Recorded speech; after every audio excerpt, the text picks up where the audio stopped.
Welcome. Yes, this is Dr. Gary Wallman in my show, Speaking from the Heart, interviewing my dear friend and colleague, Aldwin Altouni. Welcome, Aldwin. Thank you so much, Gary. It's so exciting to be on your show, and I'm really looking forward to sharing whatever comes out of my mouth today. I have no idea, but we'll go with the flow. So thank you so much for having me as a guest on your show. I'm very honored. Myself as well. You got me started in interviewing me just a week ago, so now I'm thrilled to take up and pick up where we left off. You have quite a reputation in many different areas, one of them being as 30 years as the media queen. Tell us about that. What a little bit more of what the media queen is and how it came to be. Oh, thank you, Gary. Well, actually, a media queen is how I'm known nowadays, and it's actually very tongue-in-cheek because I'm not into the royal family at all.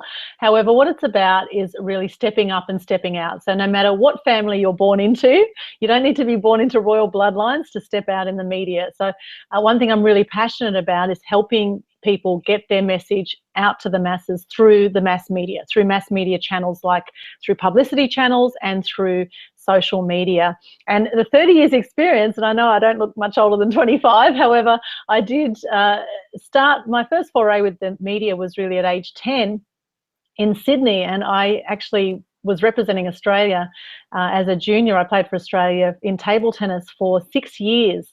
And at age 10, the Manly Daily came out, a journalist and photographer came out to our house in North Balgowlah in Sydney and came and interviewed me because I was a top junior table tennis player at the time. I was ranked one or two in under 17s and under 15s in Australia at age 10.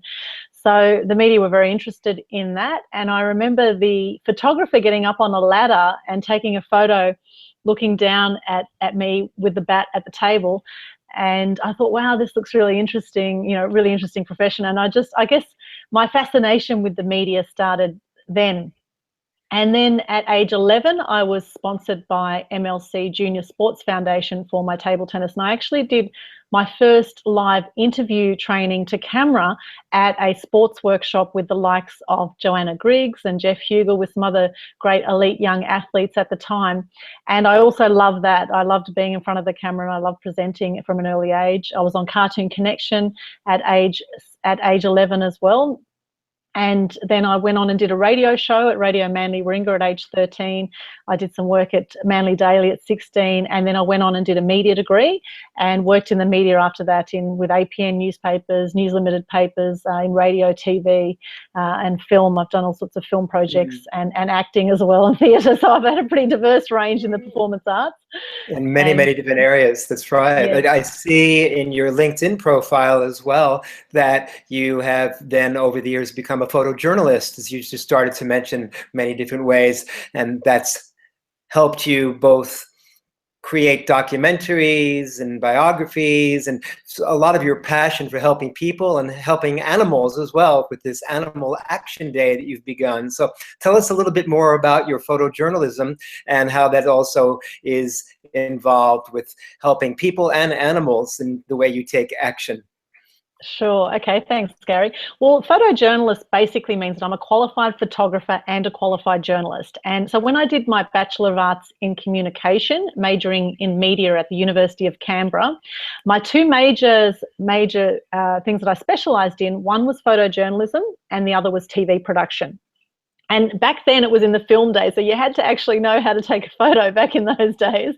And we did darkroom developing and sandwiching of negatives and all these things that will probably be very uncommon to anyone who uses Photoshop or anything like that nowadays, or any photo editing programs. The photojournalism it was fantastic for me because it's really about covering a story with the visuals of the pictures and also with the copy, with the words. So being able to paint a picture of a story with the photos and the words, which of course now with internet marketing, with online marketing, the words and the visuals are so crucial. So I bring those skills now to everything I do with my online marketing as well. And I'm very fortunate to have worked in that field. And really my early days as a journalist, I actually edited the university newspaper called Curio at the time at Canberra University. And I did that. I was the longest serving editor of Curio. And what I loved about journalism was being able to make a statement about things that annoyed me out in the community. So, for example, one of my first stories was an anti-duck shooting story, because I remember seeing that, oh my goodness, people are actually duck shooting for fun. I couldn't believe it, particularly in Melbourne, where you're from, Gary. It's quite rife in Victoria, that duck shooting is very prevalent even to this day. And so I did a story in the Curio, and the headline at the time, this is University Press, was "Go and Get Ducked." So that was our headline at the time. And then I went on and did stories about female circumcision and about recycling with the environment, because another thing that really annoyed me was seeing plastics and seeing all the rubbish and how we weren't recycling efficiently. And so whatever it was that I came across that I felt passionate about, I would write about in the uni press initially, and then that expanded into other media. And of course, the beauty of university press is you can really, you can get away with a lot more than you can in traditional media. So I've always been a big animal lover. I started Animal Action Day actually in 2007 because I was sick of seeing animal cruelty out there. I watched an Earthlings DVD. And it was a 2-hour documentary on how people have treated animals over time, how we've used them for food, clothing, scientific research. And at the end of that documentary, very hard to watch, I was literally holding my throat and crying by the end of it, thinking, what can I do to help animals? And it wasn't the first time. There's so many times. Every time actually I've heard of any animal cruelty, I have literally been moved. My whole body has moved, and it's like my body has been telling me to, or my heart has been telling me to get out and do something. And I just didn't know what to do. So I thought, okay, well, and I actually did a self-expression and leadership program with Landmark, and I was sitting there for 3 weeks going, I want to do something for animals. What can I do? And I thought, well, I'll just put a fun day event on, and I'll just encourage everyone to take some action. And I thought, well, if everyone just does something, we can make a big difference for animals. So that was how I came up with the name. I thought of the name Animal Action Day. I thought I'll Google it, see if there's any other Animal Action Day anywhere in the world, and there wasn't. So it was the world's first Animal Action Day, and I've since done 9 other events, annual events, raising money for different charities. And this year's my 10th event, and I'm doing a fundraiser for the koalas, for Friends of the Koalas. It's my 10th annual event this year on October 1 on the Gold Coast, and I'm so excited about that.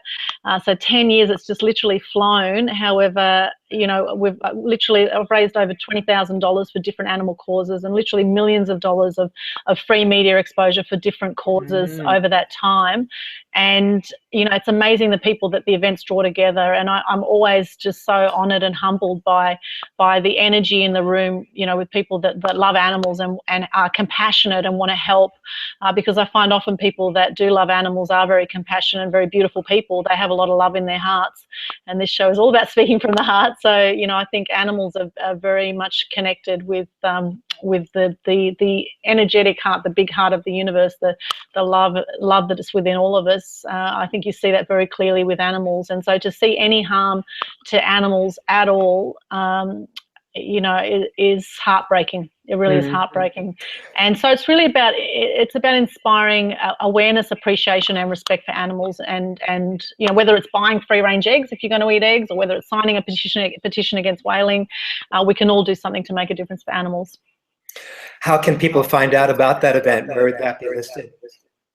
That I haven't put the promo up yet. However, we do have animalactionday.com, so the promo will be on there. There's also Facebook pages. I've got Animal Action Day on Facebook, Animal Action Events, and I've got Inspiring Animal Lovers. These are all pages on Facebook, and Inspiring Action for Animals, and also Animal Action TV.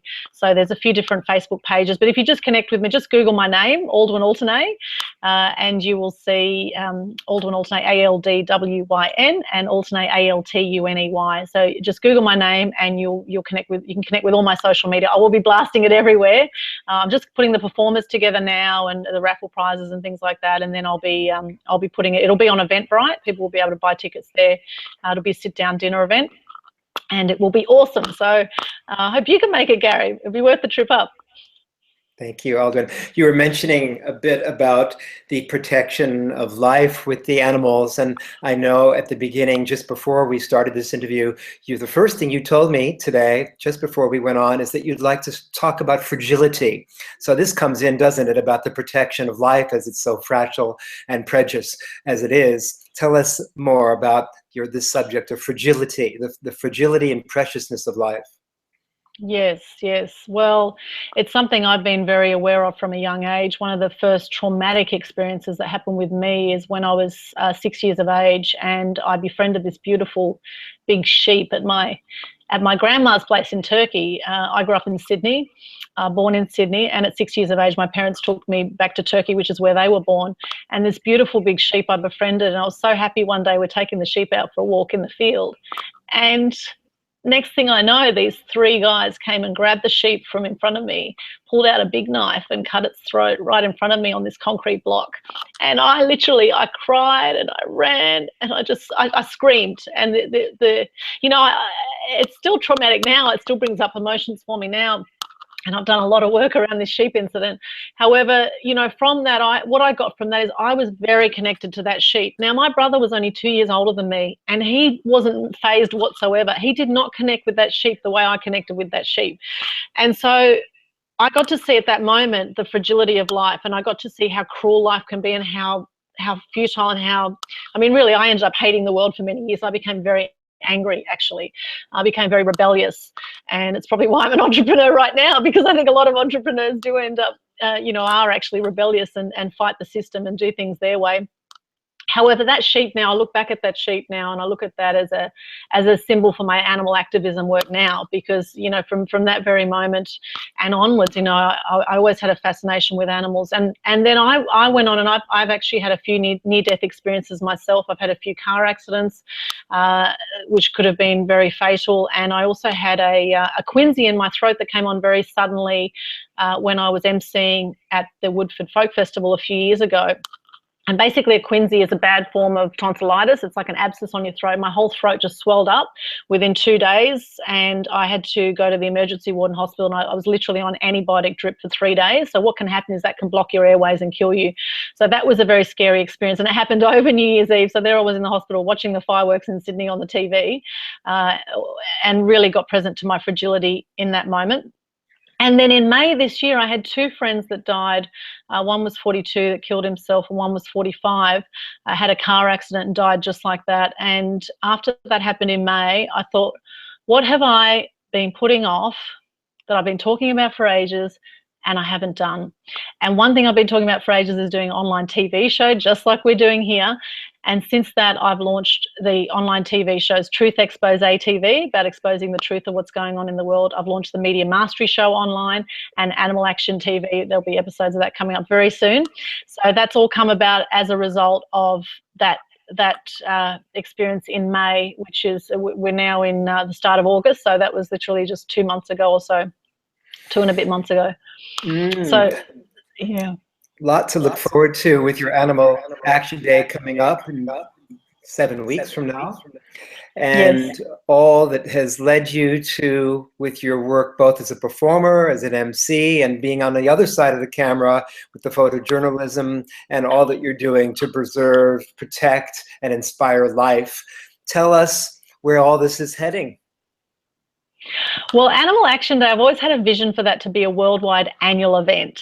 Now, my big challenge has been outsourcing, right? Has been building a team. Now, while I've had great supporters over the years, I have not been great at passing on roles, I guess. And this year, what I'm really looking to do with Animal Action Night event that I'm having is actually to actually build a team, so that there's a whole team working on the event and not just me. So that's a really crucial thing, I think, to really grow something, to really scale anything you're doing. You really need to build a team. So that's the next thing for me, is to outsource, not just in that area with the charity work, but in my business, and also with simple things like cleaning the house. I mean, I don't want to be cleaning the house. I don't know about you, but it takes a hell of a lot of time. I would rather give that to someone who loves cleaning houses and focus on what I really love to do. So that's the next thing for me, is to outsource more effectively than I have, and let go of some areas of my life where I've been, doing too much really in those areas. And so Animal Action Day to be, or Animal Action events to be a worldwide annual event. And actually there's been Animal Action Day run in the UK. There's been other Animal Action Days now popping up around the world, which is just awesome. And I've had nothing to do with those, but they've just been popping up around the place. And it's just fantastic to see that. With my media business, well, under the Media Queen banner, I've got the Mass Media Mastery program that I run, I guarantee media exposure with the PR package that I do for people. So a big thing there is what I want to do is get as many inspiring messages out to the world as I can. And formats like these, Google Hangout interviews, are fantastic, and also helping people with get free publicity and build credibility and trust for what they do, because that is massive now with the online marketing space, is building trust and credibility, and sharing your truth, getting your truth out, being courageous enough to speak your truth and to get your message out to the world. That's what I'm really passionate about. And that stems from, I had a friend who killed herself years ago. She was only 31. She had depression. She killed herself. I've had depression over the years. I've been suicidal over the years. The friend that recently killed himself, he had Crohn's disease. He was not well, and he was in a lot of pain, and he killed himself. It's happening all over the place. People are killing themselves all over the place. It's not reported in the media. However, the fact that people are even considering killing themselves, as I have, and I can really relate to this, I think the media has a lot to answer for, and I think we have a lot to answer for with the messages we're putting out in the media, because now we've got social media that people can control, whereas traditional media, often we're bombarded with negative messages, right? So it's a matter of watching those messages and questioning everything.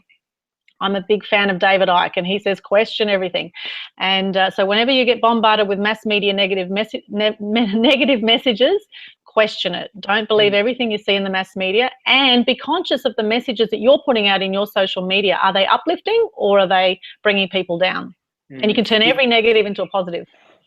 You have so much to say here, Alden. As we begin to close up here for our session today, I'm curious, because you have set in motion a plea, so to speak, of building a team in all these different areas, with Animal Action Day, with your media work. How can people get involved with you that would be of great support? What kind of support do you need and want for both your professional, personal, and creative endeavors?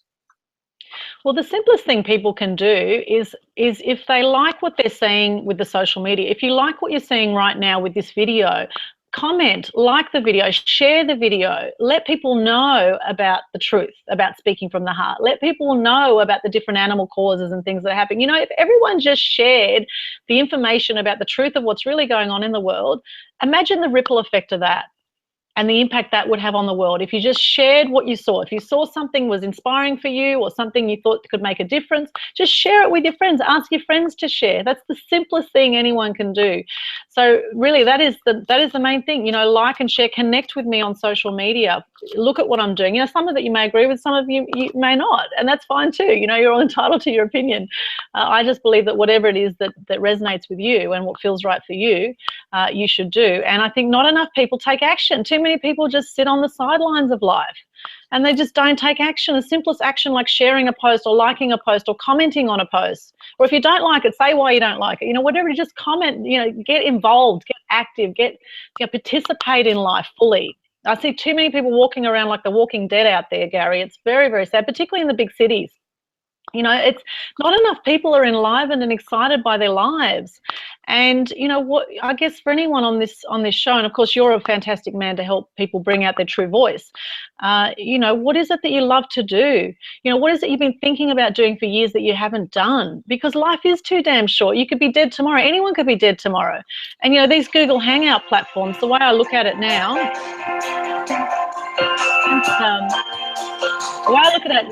with these videos, with the Google Hangout videos that we're doing now, any of us could be dead at any time, right? And the way I look at it is if we have video content like this on YouTube of someone's family member who might have, say they're dead next week, this could be the only video footage of that person that could be out there. So I want to encourage more and more people to do Google Hangout shows like you are, Gary, and really encourage people to get their message to the masses and make the difference that they're here to make. Make the difference. Very inspiring, Alden. I feel more inclined than ever to make things happen. I was already passionately ready to turn the world on fire with my own bells and whistles. With your fireworks and your missiles, it becomes even more provocative. So happy to be interviewing each other and looking forward to seeing what we can do to bring out even more each other's exposés of truth, speaking from the heart. Very exciting. Looking forward to hearing more of ways people can reach you, connect with you, and any final words as we need to close for today? Yes, if you're watching this, I'd love you to connect on the social media. I'm on Facebook, Twitter, LinkedIn, Google+, Pinterest, YouTube. Just Google my name. It's Aldwyn Alternay, ALDWYN, and surname Alternay, ALTUNEY. I have a media website too. My media business is called AA Expose Media, and you can connect on my website too, which is aaxpose.com. And on there, I have a report with 15 crucial steps on how to get free publicity. So you can go there and get my free report. And I would love to connect with you and love to hear your feedback, comments on this interview as well. Thank you so much for having me on the show, Gary. It's been an absolute pleasure and honor to be your very first guest. Thank you so much. And I look forward to seeing more of these shows. It's awesome. Me too. Let's do more with each other. We'll stop the formal broadcast for now. Now it's you who's listening and watching. Your turn to contact with Alden. Most inspiring presentation today. Your presence, your passion really shows, really shines, really shimmers. The world's a brighter place with you in it. Oh, and you too, Gary. You too. Thank you so much. Thank you.